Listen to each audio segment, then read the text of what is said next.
Assalamualaikum warahmatullahi wabarakatuh. Kami dari kelompok 2 tugas sejarah akan mempresentasikan tentang Kerajaan Tarumanegara.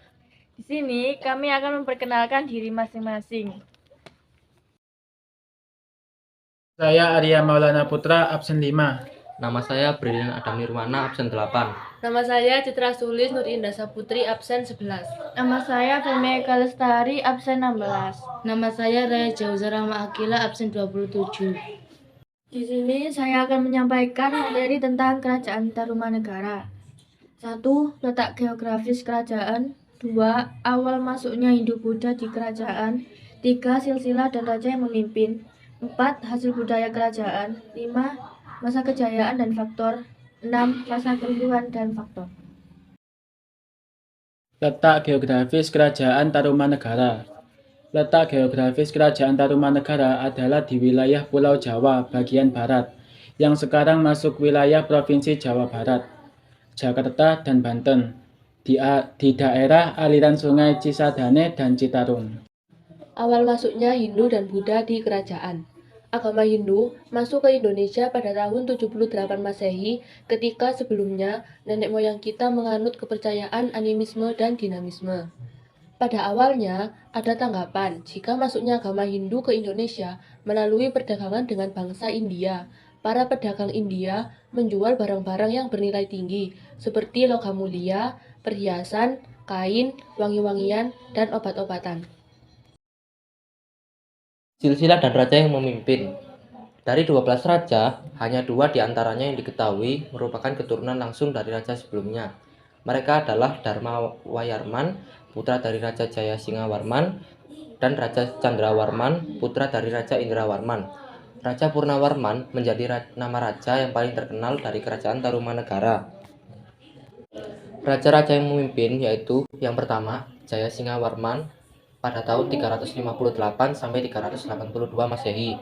Yang kedua yaitu Dharma Yawarman yang memimpin pada tahun 382 sampai 395 Masehi. Yang ketiga yaitu Purnawarman yang memimpin pada tahun 395 sampai 434 Masehi. Yang keempat yaitu Wisnuwarman yang memimpin pada tahun 434 sampai 455 Masehi. Yang kelima yaitu Indrawarman memimpin pada tahun 455 sampai 515 Masehi. Yang keenam yaitu Candrawarman yang memimpin pada tahun 515 sampai 535 Masehi. Yang ketujuh, Suryawarman memimpin pada tahun 535 sampai 561 Masehi. Yang kedelapan, Kertawarman memimpin pada tahun 561 sampai 628 Masehi. Yang kesembilan yaitu Sudawarman memimpin pada tahun 628 sampai 639 Masehi. Yang kesepuluh, Hariwangsawarman memimpin pada tahun 639 sampai 640 Masehi. Yang ke-11 yaitu Nagajayawarman yang memimpin pada tahun 640 sampai 666 Masehi, dan yang terakhir yaitu Linggawarman memimpin pada tahun 666 sampai 669 Masehi. Hasil budaya kerajaan. 1. Prasasti Ciaruteun. Prasasti Ciaruteun merupakan peninggalan Kerajaan Tarumanegara yang terletak di Kampung Muara, Desa Ciaruteun Hilir, Kecamatan Cibungbulang, Kabupaten Bogor. Prasasti ini ditandai dengan bentuk tapak kaki Raja Purnawarman dan huruf Pallawa berbahasa Sanskerta. Yang kedua yaitu Prasasti Pasir Koleangka. Prasasti Pasir Koleangka pertama kali ditemukan dan dilaporkan oleh Jonathan Rig tahun 1854. Yang ketiga yaitu Prasasti Kebun Kopi. Peninggalan Kerajaan Tarumanegara yaitu Prasasti Kebun Kopi tahun 1863. Tuan tanah kebun kopi yang bernama Jonathan Rig menemukan di dekat daerah Buitenzorg yang kini disebut dengan Bogor, melansir dari zaman resmi Kecamatan Cibungbulang.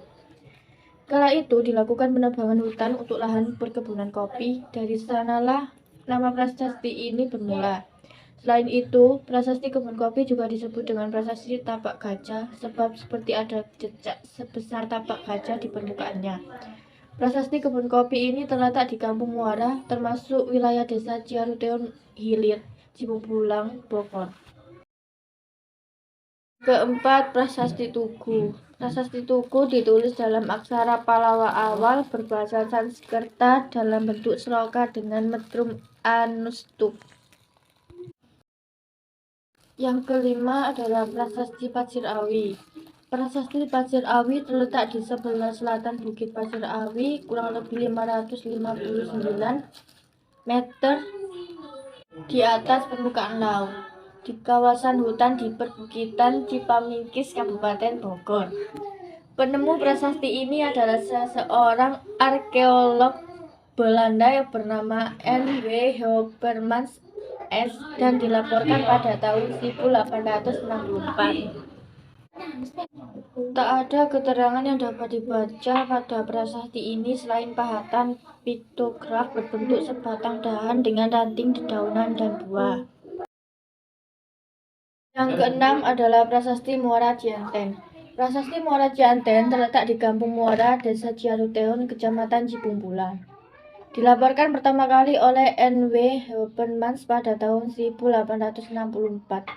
Prasasti ini tepatnya berada di tepi sungai Cisadane dan kurang lebih 50 meter ke Muara Cianten.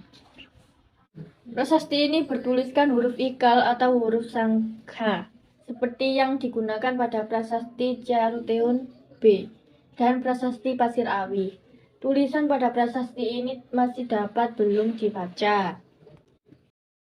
Prasasti yang terakhir yaitu Prasasti Cidanghyang. Prasasti yang memiliki nama lain Prasasti Munjul ini berlokasi di aliran Sungai Cidanghyang, Desa Lebak, Kecamatan Munjul, Kabupaten Pandeglang. Pada tahun 1947, keberadaan Prasasti Cidanghyang pertama kali dilaporkan oleh T.B. Resjan dan berlanjut pada tahun 1954. Jasparis dan Bekari berhasil mempublikasikan penelitian prasasti tersebut.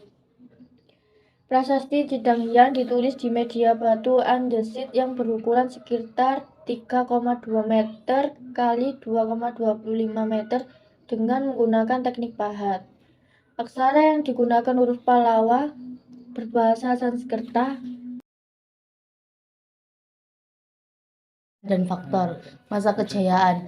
Kerajaan Tarumanegara mengalami masa keemasan ketika dipimpin oleh Raja Purnawarman, Raja Tarumanegara ketiga. Adapun kepercayaan yang dianut oleh masyarakatnya sendiri adalah agama Hindu, yang dianut oleh sang Raja Purnawarman, sedikit agama Buddha, dan beberapa yang menganut agama animisme dan dinamisme.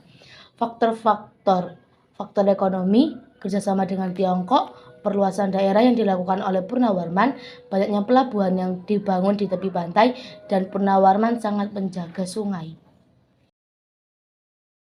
Masa keruntuhan dan faktor. Penyebab runtuhnya Kerajaan Tarumanegara. Terdapat dua faktor utama yang menjadi penyebab runtuhnya Kerajaan Tarumanegara. Faktor pertama, hal yang menyebabkan keruntuhan kerajaan ini adalah serangan kerajaan lain. Salah satu kerajaan yang menyerang kala itu adalah Majapahit, saat Tarumanegara berada di bawah kepemimpinan Raja Sudawarman. Faktor yang kedua, penyebab runtuhnya Kerajaan Tarumanegara adalah ketika Raja Linggawarman bertahta.